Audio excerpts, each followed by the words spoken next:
So it looks like the DEI era of Hollywood is mostly over, and this actress in particular is very, very mad about it. Yeah, So. whatever. I saw this the other day, and I was like, she's like, Issa Rae laments DEI becoming a bad word in Hollywood. We're back where we started. No, you're not. You're further back. You've taken a time machine and got back to the 1950s. It's ridiculous. You guys have set the country back so many years with this stupidity. I have no words, because it used to be normalized, which is what y'all claim you want, but then you scream you're not getting special awards. It was normalized and no one thought anything of it. I mean, there was always some people who were just terrible people who were racist-y or whatever, and that's always going to be a case. But most people didn't think anything of it. Like, it was like, oh yeah, this person's leading this movie, that person's leading, oh, they have a new show out. They didn't care. They watched it. They didn't care. And then you made everybody give a shit in a bad way. So we're gonna talk about this, because this is the one thing we've said since the beginning. The double-edged sword of DEI is that all of these studios and companies were in a mad rush to hire the quote-unquote right kinds of people, that they were actually ignoring the most qualified people in a lot of cases, and then they or the most qualified person was that, but then the people think they aren't qualified.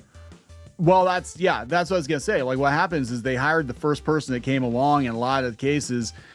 Gave them an opportunity, they blew it, and then they looked at that type of person and they're like, you know what, we're not going to hire any more of that type of person, because obviously they can't handle the job. Let's play it safe and go hire another white dude.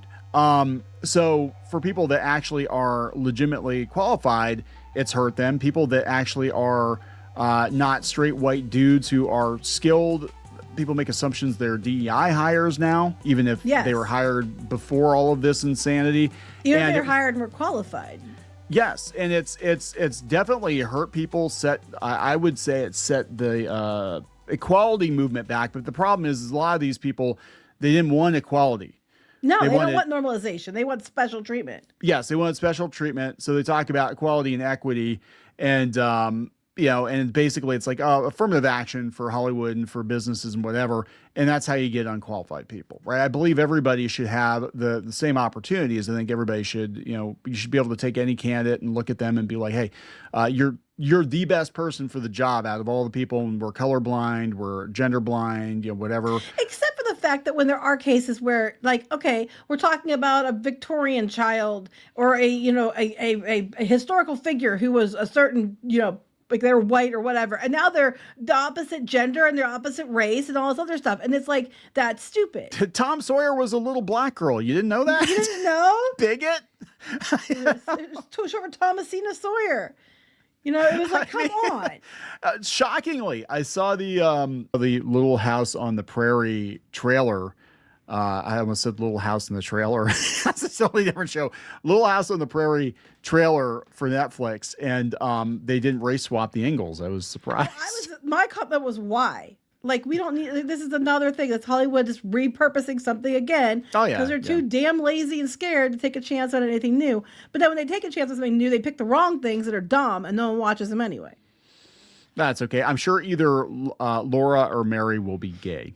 Because it's just like the Anna Green Gables. Remember that? It was just they made like new characters that were gay back then. Like, okay. In 1800s. Yeah. Okay. It's Netflix, so who knows.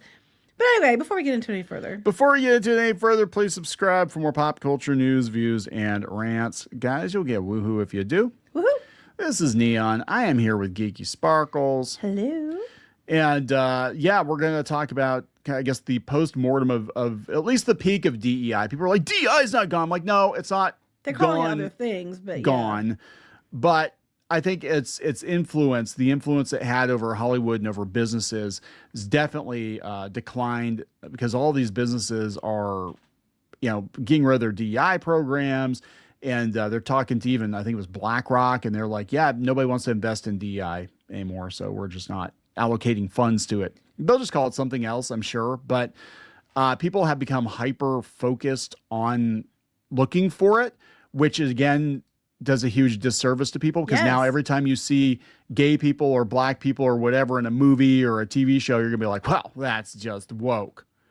Well, And that's what gets me is that it just created the opposite. Like Yeah. what the intent allegedly was, what happened, the reality is the opposite. Like we talked about, like people are, necessarily not necessarily being hired based on who's qualified. They're changing things for stupid reasons to put people in that are, because they even mandated diversity checkboxes to be able to be eligible for awards and stuff. It's so stupid. And all of this stuff. Now, what's happening is people who are normally not ever thinking about, oh, it's but somebody who's black who's in the chart, they weren't thinking about these things. It's just, I want to go see that movie, like that actor or actress or whatever. Right. Now they're like, you're noticing this. Even people who never were that way are noticing. And a lot of people who even lean towards, the left or whatever are like, as I see that you're going to shove identity politics or things into a movie for no other reason than shoving it in, I'm not going to go see it. And so the movies are not doing well. The shows are not doing well. And all it's doing is making people more bigoted than they have been in decades. Because these people are dumb. It's like, congratulations, you brought back racism and segregation. Yeah, well, they were the ones wanting it. It's like, I'm sorry. You set us back decades. Yeah. So this is, the insecure actress. She's been in a couple of, I was looking, it's like she was in The Hate U Give, and did some cartoon voices. She was the bee, I guess, in Mario Galaxy, so she was in that for about 10 seconds. I don't know. I don't know her. I'm sure she's lovely. I'm sure she is. But she said that she's seeing it. This is on Fox News. She said, I'm seeing it. The insecure actress said while participating in the Raps Creator Hollywood Summit, just blatantly, people are scared and not just necessarily investing the same way they would have before. Even executives who, are of color are tiptoeing around DEI. Like, I can't co-sign you because I'm going to lose my job. And that's scary to see and sad to see because it's kind of like a bad word now. Well, so it was white, straight, and male. Yes, for years. And really what happened was, again, they were in such a mad rush to greenlight projects. These projects underperform massively. I honestly think a big part of why Hollywood studios blew themselves up with the streaming wars is the shit that they greenlit. People hated it. If it was successful and everybody loved it, like it used to be back in the 90s and no one thought anything of it. But if it was successful and everybody loved it, it was bringing all the investors money and the audiences were flocking to it. And they weren't getting tired of it. And it wasn't like ham-fisted and all this shit. They'd be greenlighting more of this. But they're not. And it's across the board. And all it did was cause questions of like reverse racism. Like I was looking into this thing and here's about it. And they said, according to studies, they found that the National Center for Critical Information found that DEI trainings, some DEI trainings, particularly those rooted in certain narratives, can increase prejudice and heighten racial suspicion. There was reverse discrimination concerns, because basically it was like if you're white, straight, or male, you couldn't have a job. Right. Then they said psychological strain, because employees reported negative mental health impacts from mandatory confrontational DEI workshops that accuse everybody of being racist, even if they're not. Politicization, division. It's causing all kinds of division. But yeah, everybody had to go through these DEI trainings. Basically, if you are white, male, or straight, especially, you are forced into these DEI trainings telling you how you are an internalized whatever. You just don't know it based on things you can't control, like the color of your skin or your gender. And those are things that they complain that they're discriminated against for, because they said those are things we can't control. I agree. But it's okay when we do it to you. Look, I don't think anybody should be discriminated against. Like I've said before, I don't care what you identify as or what you look like or what gender you are. I don't care. Are you an asshole? If the answer is no, we're going to get along fine, because I'm not like that. The point is, for years and years and years, we keep telling you this. No one thought anything of it. Like there were shows that were black comedy shows, black sitcoms, black whatever. Everybody watched them. 70s, like especially 70s, 80s, so 90s. Wild. I grew up watching those shows, right? And I've talked about this before. Like some of my favorite shows, I used to watch What's Happening. I used to watch Good Times. I used to watch them after school because they were on TBS, and I never thought anything of it. No. I loved What's Happening. I used to get up early, so they had What's Happening Now, which was like back in the 80s, they had a whole thing where they were bringing back old sitcoms. It was like a reimagining of it. So they had the Munsters and whatever. And they had, Star Trek Next Generation, but they had What's Happening Now. And it was on at like 6:30 in the morning on the weekends, like a Saturday. I used to get up to watch What's Happening Now just because I liked What's Happening so much. So I was thinking like even movies, like when, I was a kid, I always wanted to go see all the Will Smith movies because I just like Will Smith and Wesley Snipes. I was like all about, I didn't think anything of it. I never thought, they're black on white. There should be a problem here. I never even gave that a fucking thought. I was just like, hell yeah. Independence Day, I am there. You know what I mean? I didn't think anything of this. We had like sitcoms that were incredibly popular, like Will and Grace, that, might have been stereotyped a little bit, but you know what I'm saying? Nobody really cared. Booze and Buddies, the guys were, supposed to be cross-dressing and stuff, which is bad now because they didn't identify as trans. But you know what I'm saying? Nobody thought anything of it. Like, nobody cared about this shit. And until you guys made it a huge talking point, that everything, it was like in your face. You had to understand, respect, and that it had to be mandated. Could we had more shows that were like led with other diverse women? But unfortunately, Hollywood, it seems like diversity, according to them, are you're either lesbian or you're black. Or yes. That's the only diversity they have. Like, there's a bunch of other cultures out there. You do know that, right? But you're not hearing that. You only hear about how it affects a certain group, not across, if they were really truly about diversity inclusion, how come it's always about them and not about the other groups that are excluded? For years, like every time you hear diversity inclusion, it was always like purple-haired black lesbian in a wheelchair with a bunch of piercings. Right, that's like became the trope because it was we're like talking like a lot of people that are diverse. It was funny. I watch High Potential. I like High Potential. And if you guys watched this last season, you know what I'm talking about. There was an episode on there. And the whole episode was about, what's like, everybody just assumes that you got this because you're not white, or because women of color, and women of color aren't listened to, and women of color this. And I was like, are you fucking kidding me? And it was like so ridiculous. I was rolling my eyes. I'm like, meanwhile, this makes no sense because one woman who's in charge of, as like the badass person in charge of the police force, is a woman. A black woman. Yeah, it's weird. And you weren't having, this wasn't a big, huge, it had a couple of times that happened, but it wasn't a huge storyline. They keep pushing this in this season, this very special episode about how women, but mostly women of color, are ignored and everything else. And it's like really ham-fisted. And I almost stopped watching the show because I was like, oh my God, we're not going to turn to that, Ari. You're doing so well. It's just about just being a good show that was very diverse and it was cool and no one thought anything of it. It got popular. That's the problem. When it gets popular, then it becomes a platform, right? Abbott Elementary's popular, and they don't do that. No, not really. Yeah, it's weird. Okay, so you want to talk about? We'll talk about this. It's weird. People are like, oh my gosh, there's a show with just almost an entirely black cast that's doing really well, and I'm like, this shit was normal for decades. Yes, it was normal. Like, it reminds me of an older show we would have watched back in the day. That's what. That's like why nobody. I never sat there and like, well, I can't watch The Fresh Prince because it's a black show, except for Carlton. He's not black. Like I never, it never. The Cosby Show was the most popular show of the 80s. I know they can't. Like, what are you doing here? What are we doing? True. What are we doing here? What happened was we're going backwards. That's what I'm saying. You weren't kept out at all. But then you started mandating this stuff.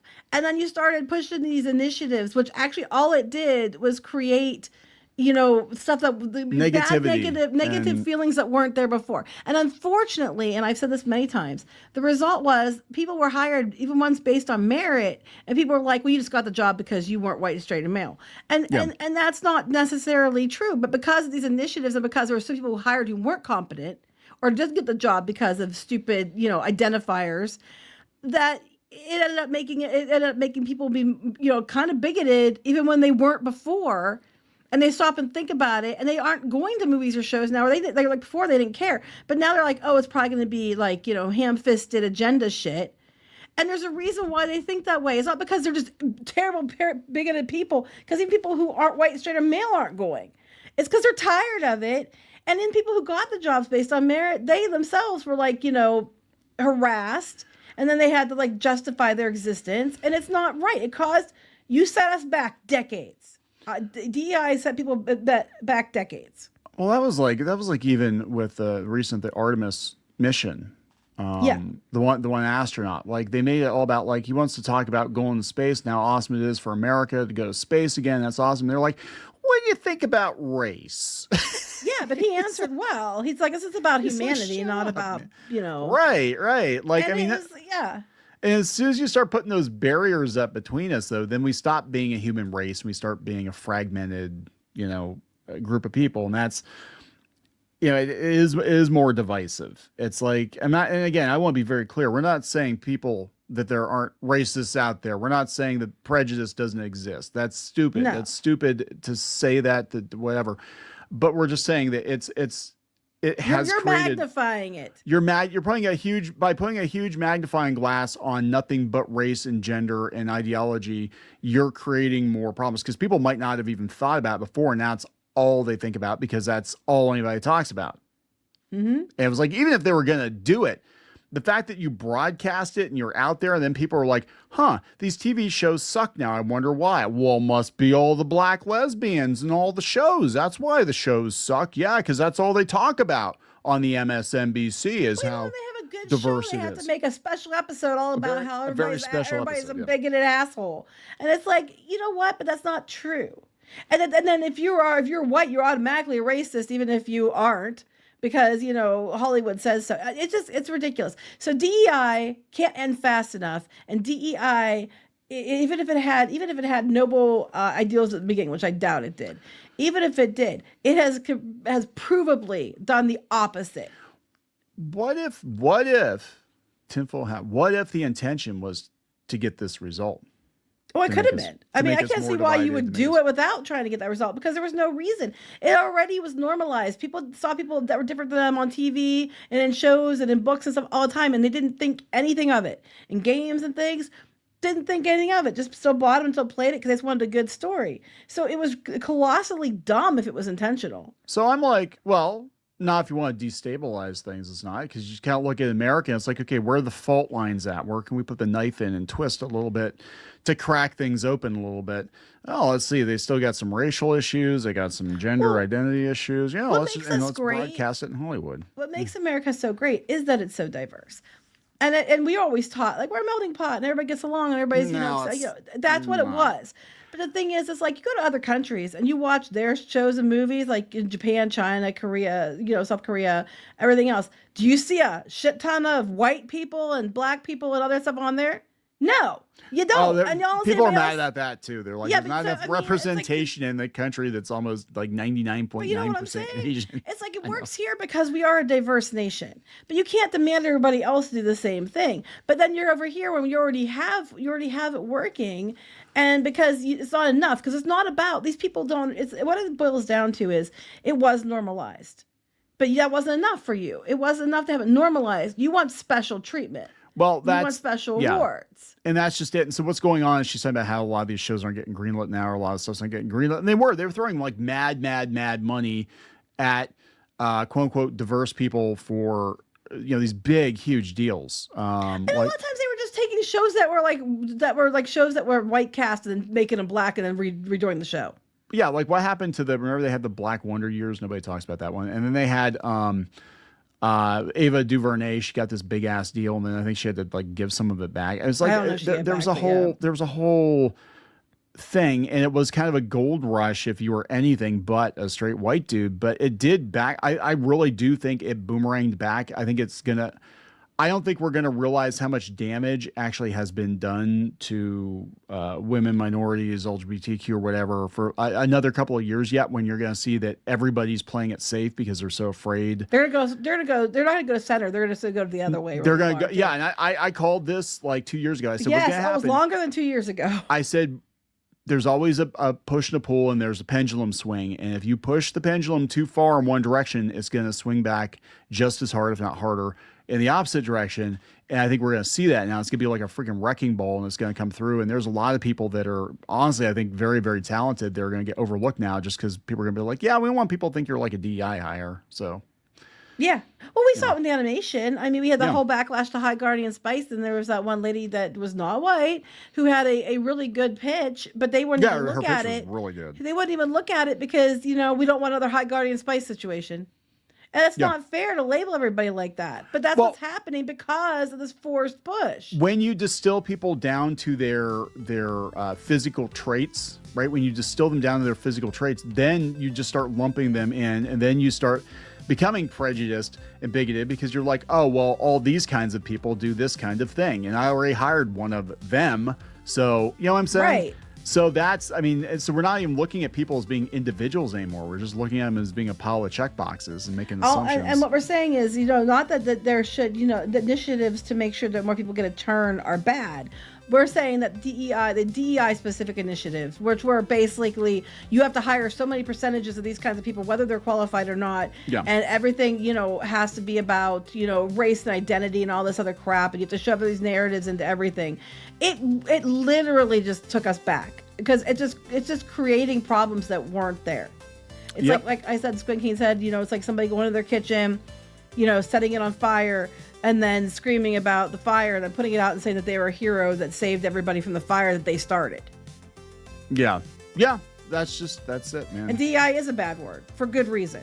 Yeah. So we're going to wrap it up. Yes. Please subscribe for more pop culture news, views, and rants. We'll talk later. Bye.